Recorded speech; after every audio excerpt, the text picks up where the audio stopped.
Coming up on Guardians of the North. Coming up, we have the First Nation Regional Firefighting competition. There are some big shoes to fill. So we only had a week and a half to train. If you weren't nervous, then I'd be a little worried. We've been trying to get your CIFC check ride done. I've been waiting for this ride for many years. I'm sure you've heard that I do throw curveballs at you. We've had lots of lightning in the last few days. Be ready, though, if we get a fire, we're going to be going. Every summer, we deal with hundreds of wildfires. The fire, it's like a living thing. It's creating its own weather. We're protecting livelihoods, communities. We are protecting the North.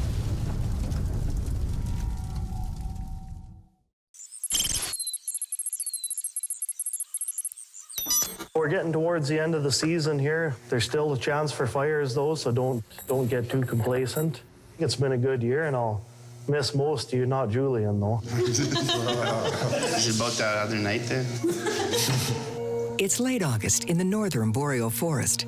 Although the weather is still hot, the approach of fall is bringing shorter days and lower humidities. It's cooling off lots, like you'll notice. You get up in the morning and your vehicle looks like it's been rained on, and the RH gets really high at night, and that helps out. There are less fires that way.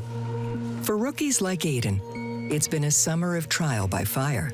Early season jitters have given way to a growing sense of confidence on the front lines. Our young guys did really good. They gained some experience this year, and should have picked on them a little more, I think, but...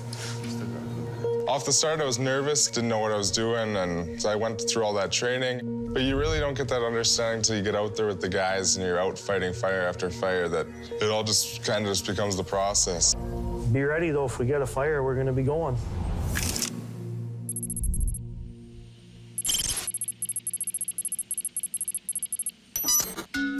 At the tanker base, it's been a busy summer battling fires from the air. But the waning season has opened the door for fresh training and a chance of a lifetime for Air Attack Officer Mackenzie. Hey, Mac, how you doing? Good. You want to talk to me? I do. For the last couple of years, we've been trying to get your CIFC check ride done. Yeah. So we have a request from the PA National Park to do a training flight, and I think it'll be a really good opportunity to get your check ride done. So I've been waiting for at least 5 years now to do my CIFC national certification, and this opportunity finally came up, and I was not expecting it this week. CIFC, or CIFFC, is short for Canadian Interagency Forest Fire Centre. If Mackenzie passes their national certification check ride, she'll be able to fight wildfires across Canada and around the world. It's not going to be a real fire, of course. It'll be a staged fire, but it's going to have quite a bit of complexity to it. Mackenzie will have to lead a coordinated attack on a mock fire burning within the boundaries of the Prince Albert National Park. As part of the test, Eric will be giving Mackenzie unique challenges she'll have to overcome quickly if she wants to pass. I'm sure you've heard from other AAOs who've got their certification that I do throw curveballs at you. I need to see how the air attack officers respond to unexpected problems that happen in the cockpit and how they deal with that and move past it to complete their mission. Mackenzie's been waiting years for this opportunity. If she passes, she plans to reward herself with a tattoo she's designed specifically for the occasion. In my first year fighting fires as an air attack, I started drawing a tattoo, and I said I would get it as soon as I was nationally certified. It's basically like a fire scene with aircraft, kind of graffiti, my style graffiti. And so it has things to do with fighting fires on the ground because I previously fought fires on the ground, and then has stuff to do with aircraft as well. I don't know, it's hard to explain. It's kind of one of those things you have to see. You run the show, and I'm just going to observe you, performing as an air attack officer and handling all the logistics and the briefings and the communications. Sounds good. It's good? Yep, right on. it. But along with the excitement comes the fear of possible failure. Eric mentioned there's going to be lots of curveballs. That could be absolutely anything, so I didn't know what to expect. Then I started getting really nervous.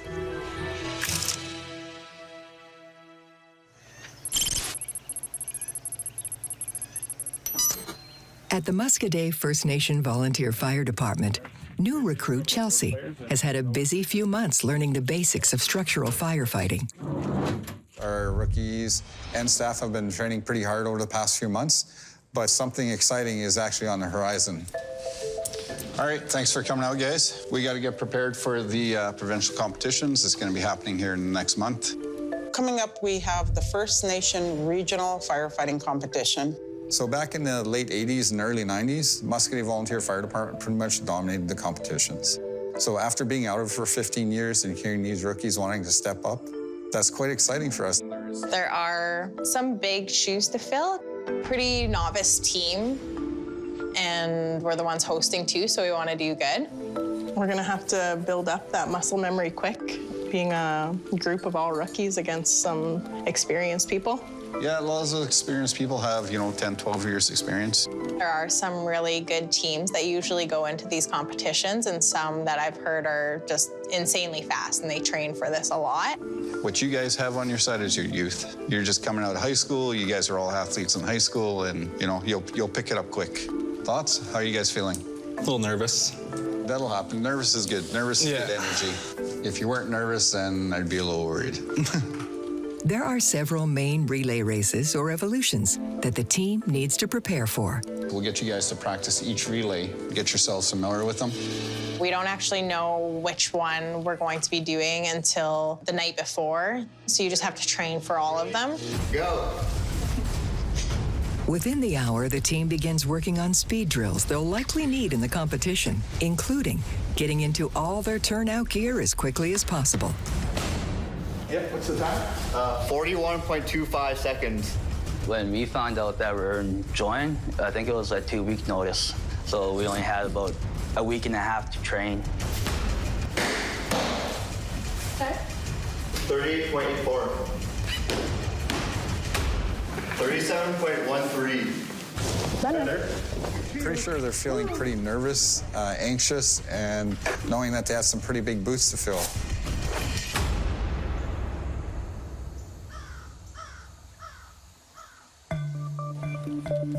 Section 6, Lawrence, go ahead.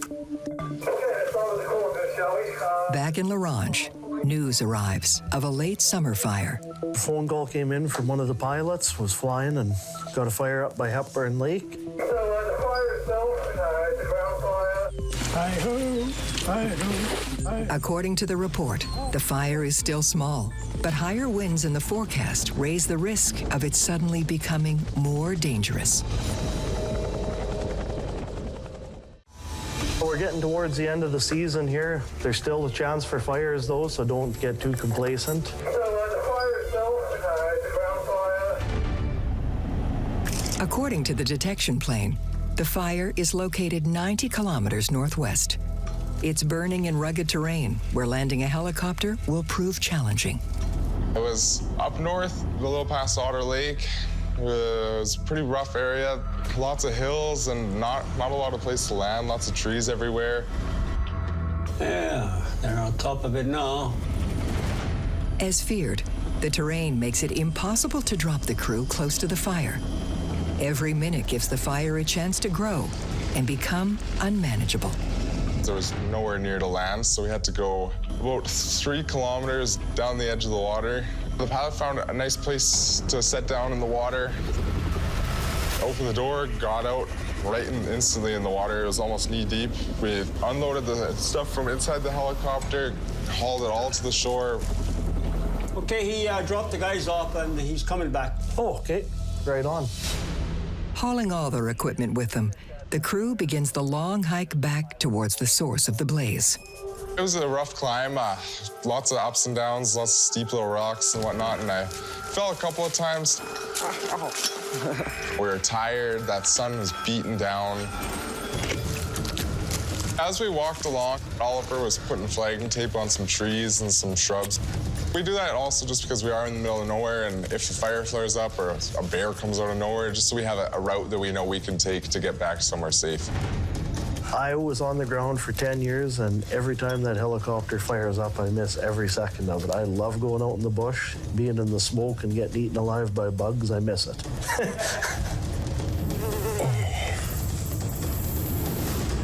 While the initial attack crew hikes to the location of the fire, Mackenzie braces for her looming check flight. If she passes, she'll attain national certification. And I'm nervous. trying not to overthink it because I want to just be myself and fight a fire like I normally would. Ready to go? I assume she was nervous, but as soon as we got into the aircraft, I could tell she had some jitters for sure. She knew the basic mission, but she didn't know what curveballs that I was going to be throwing at her. So the first thing I did prior to departure, I removed the ability for one of her comms to work. Went to go program my radio so I could do my calls, and my FM2 was not working. If Mackenzie fails to solve the first challenge, her dream of attaining national certification will be over before she leaves the ground. When she first noticed it was not functioning, she'd asked her pilot, and that's when I noticed her nervousness getting elevated. Is this radio on as well? Yeah, should be. Mackenzie improvises, repurposing different radios to perform the task of the one that Eric deactivated. What do you think about going without it? We can. We'll just have to use Victor for all communications, and then the ground crews will be on this one. I'm good with that. Okay. Hoping she passed the first test, they get airborne to fly to the mock fire, 180 kilometers away. Back near Hepburn Lake, the initial attack crew reaches the fire just in time. Oh, you guys are at the fire? You betcha. We kind of just found out all the areas we needed to focus on and whatnot, opened them up. The wind hasn't picked up yet, and they hope they can extinguish it without calling in air support. Remarkably, they find the possible source of the fire. The tree that was likely hit by lightning is still smoldering. We went down with we call them piss packs. They're little bags that we fill up with water, and they have a little pump thing on them. It was hard to carry those bags back up the hill. It was a rough time for sure. We'd open up an area and then we'd spray in with the pack so that it would get all the way down and everywhere it needed to go.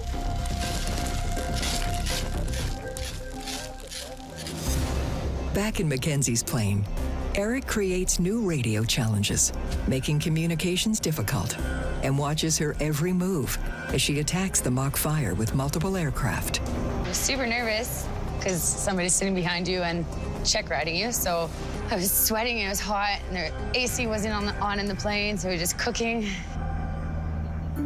We ended up doing 4 drops with the 580s and 10 drops with the skimmers.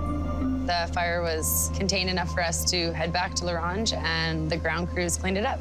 Any little glitch, like, I bet she thinks I did that. Totally, the whole thing. Some of them I did, but not all of them. I was super nervous when we landed because I didn't know if I passed or if I failed. Mackenzie will have to wait for a debrief to find out if she's ready to do the job of air attack officer in other parts of Canada and around the world.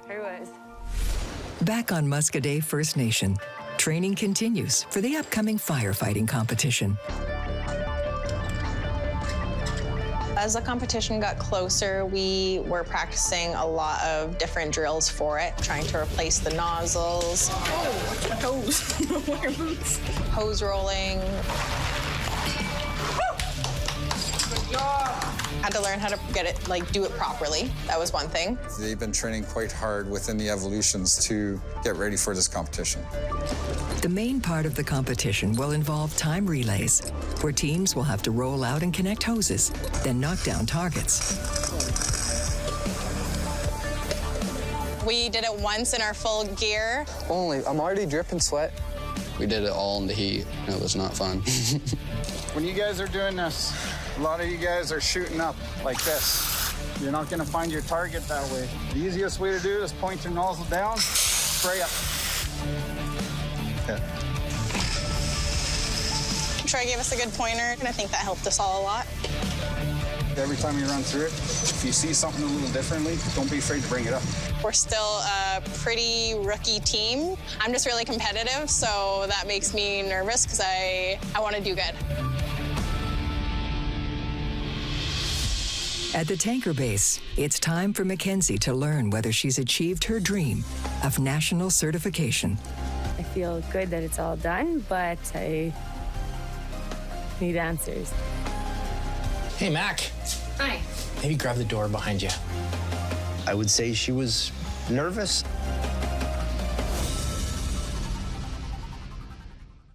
I need to see how the air attack officers respond to unexpected problems. Is this radio on as well? Should be. I've been waiting for this ride for many years. I was not expecting it this week. So I was pacing and walking back and forth, and then finally he brought me in. He started asking me what I thought was wrong and what I thought was good. Do you think it was an efficient, effective, safe action? Yes. I would agree. When I debriefed Mackenzie, I would say she was nervous. There was some areas that, you know, she can improve on that I would expect to see in any of the AAOs. You have plenty more successes, and I'll identify them here, but let's go through areas where we can improve, perhaps. Obviously getting rid of the shakes and paying attention to what I'm putting in my radio. Right? So your FM2 was broken. Yeah. That was your first hurdle you had to overcome, and you did overcome it. Could have been a lot smoother. Slow down. Slow down, yeah. You just stop, you regroup, you reformulate. Could have done things differently. When you overflew that lake... I should have used like 100 meters prior to... Absolutely. Yes. So your job is, first and foremost, the safety of the ground crews, and then second, placement of loads. Ultimately, she did a very, very good job, and I granted her, you know, SIFC certification. Well done, Mackenzie. Thank you. You can get your tattoo now. Yes. Yes. Oh, I could breathe. Literally could breathe after. For Mackenzie, it's a dream come true. And she is now the first woman in Saskatchewan to be national certified as an air attack officer. Since I am officially certified, I will be going to get my tattoo done. So I will be booking that this week, and super excited. Back on Muskoday First Nation, the day of the Firefighter competition has arrived.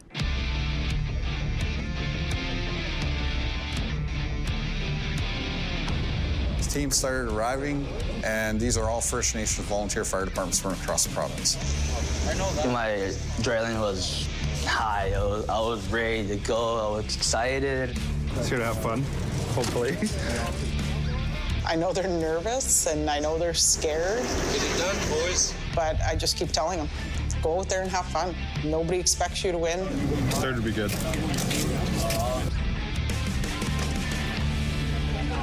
Our Morin Lake team. Everybody's good to go?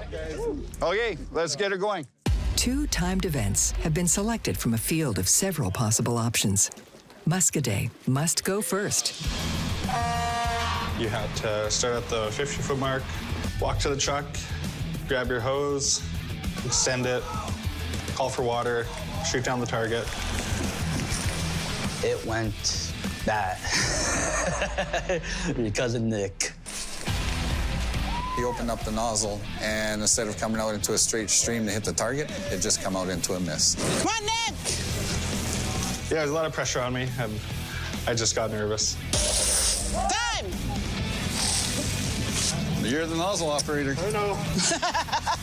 You're supposed to check your man. We were just laughing at him, calling him a rookie and everything like that. Yeah, one job. You had one job, Nick. We ended up doing a time of 59 seconds. There was a couple errors that we could have kinked out. Muskoday got to sit down and watch how the more veteran teams, such as Fond du Lac and Black Lake, run through their evolutions. Fond du Lac, oh man, they're fast. It's like, holy they're really good. It probably took them less than 30 seconds to do the whole thing. Good job, guys. We were timing it, and I remember we're like, oh my God. Oh, that's good. That's hard to beat. Let's go, Muskoday! You got this! Along with learning from the visiting veteran firefighters, each relay helps the rookie crew from Muskoday improve and gel as a team. I was so proud of because they finished. They just got through their nerves, their nervousness. I think we did pretty good for our first time, and all of us doing it, so. Yeah, it was pretty fun. Good job, Tessa! That evening, we did the award ceremony, and Black Lake ended up getting first place. Muskoday ended up taking 4th place. I was quite impressed with that going against 6 veteran teams like that. Back near La Ronge, the initial attack crew makes their final flight of the season after several critical months guarding the north. As the season comes to a close, I feel really proud, like we did good work this summer. We had some fires that very easily could have got out of control, but we have a great group of guys here that they all know their job, they work really hard, and they were able to get in and kick the shit out of these things before they got up and turned into a problem. So I'm really proud of the guys. Overall, it's been super fun. It's been exciting. It's definitely something you don't normally do. Like, it's not your normal job. He did really well as a rookie in his first year. Had no firefighting experience. He didn't handle the flying really well at the start. I heard he might have puked on the first flight or 2, but I'm not sure if that's true or not. But he did really, really good, and we would love to have him back.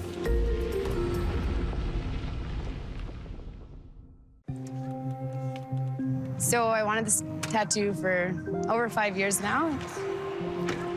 What makes it the most important to me is that I'm finally the first certified CIFC air attack officer for females in Saskatchewan. That was my dream and my goal, and I did it. So now I gotta find new goals. This shouldn't take us too long at all.